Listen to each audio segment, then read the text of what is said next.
I think the war at this stage has nothing to do with the security of Israel and is even causing us damage, and it's not a war. It's not a war. A war is that you have one side fighting against the other one. You don't see anyone fighting in Gaza against us now. We come in and bombard and bombard. There is no real war. So the pressure comes from the military.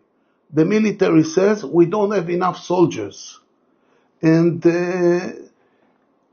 at the moment, I don't think it's a problem. But if this will continue and more people will stop going to the army, it might be a big problem for him, because he doesn't have the ultra-Orthodox and he is relying all the time on the secular part of the population. Secular part most of it do not support the war. They are tired, so it might affect the military, and the military can put pressure on Netanyahu and say, look, if we cannot go on another year of fighting. Israelis, most of them are still overwhelmed with the shock of the 7th of October. And television also shows mostly our suffering. They don't show what's going on in Gaza. I try to look at it from an historic perspective. In 5 years or 10 years, and when the world will look at this war with the number of casualties that we caused and the amount of damage that we caused and the amount of suffering that we caused, Israel will have a problem for generations.